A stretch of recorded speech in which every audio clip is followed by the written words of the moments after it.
Cosumnes River College, the future looks like this. Free textbooks, student housing, more flexible class schedules. The school is reinventing what community college looks like following a steady decline in enrollment at community colleges in recent years. Devin Truby looks at how the school is removing barriers and looking toward the future. Cosumnes River College recognizing their past. The community college sits on Native American tribal land. While embracing history, they're also striving for first, angling to be the first community college in the nation where students don't have to buy textbooks, and to reach that goal by fall 2023. For students like Austin Newton, the cost of a textbook is also the cost of gas to go to school. Physiology class, there was a book that you can buy twice because you can rent it for a certain period of time, and then you had to rent it again because it goes away by the time the term is over. So you then had to buy the same book again. 45% of faculty have already made the switch. The average cost at our campus of a single class for a textbook was about $100. And when you're talking about 15 units, that starts to add up. In the spring semester alone, that saved Cosumnes River College students $1.2 million. For the current fall semester, $1.5 million in savings. Student is relying on financial aid. They actually don't get that payment until after the semester starts.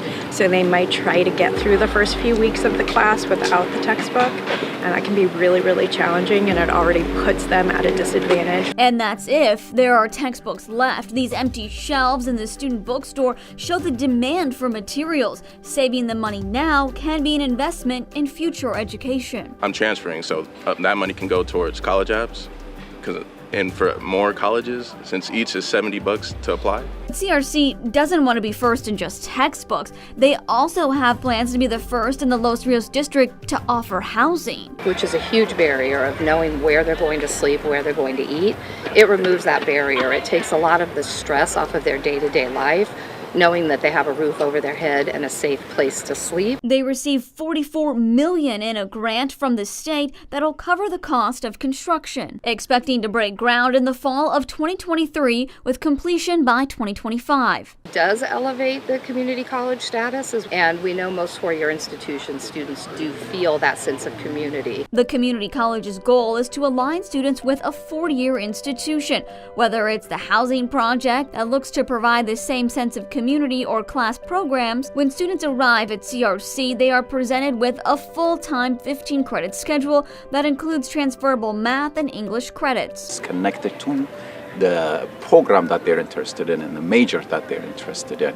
So that's what's unique about it. So instead of just taking courses that may not have anything to do with their program or program of study, we want them to come in and stay focused on the area that they're interested in. But also to graduate in 2 years by being and staying a full-time student. But students get a choice, giving them the flexibility for family commitments or jobs. But for those like Rebecca Satera in a demanding program of vet technician, she can choose to balance the course credit. I've done variations, so depending on how hard the class is for me. While still feeling confident that she will transfer at the 2-year mark. I haven't been on the wait list at all yet, so that's been the good thing. For first-year student Liloni Street, Jean was able to get the classes she wanted and feels confident in a transfer after 2 years. It was a little bit stressful, just a little bit. I did procrastinate a little bit on trying to get the enrollment stuff done. Another barrier the college is removing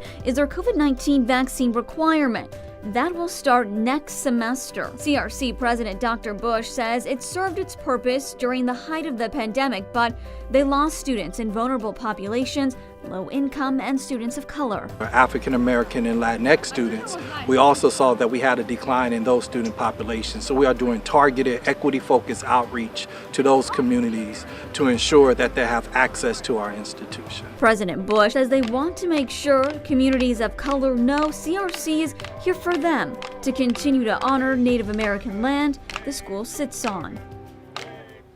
And Devin Truby joins us now in the studio. Devin, we know that the pandemic impacted college enrollments across the country, Absolutely. right? How did it impact Cosumnes specifically?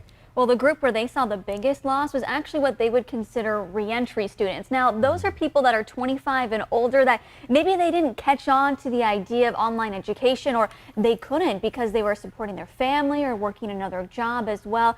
And next semester, you are going to see that COVID-19 vaccination requirement go away because they're hoping to attract underprivileged communities, communities of color as well, back to the institution. Now, getting rid of those physical textbooks, I think some people would see that as a pretty radical move. How about professors and teaching staff at Cosumnes? I was able to speak to one professor, and she admitted it did take her the whole summer to make that transition to an online textbook, but she thinks it is going to be better for the students because she can implement current events into the textbook. So discussing things like the pandemic instead of just decades old history that's there, and they don't have to wait for a new edition to constantly be reprinted. All right, Devin Truby, looking at the future potentially of education. We appreciate it. Thank you.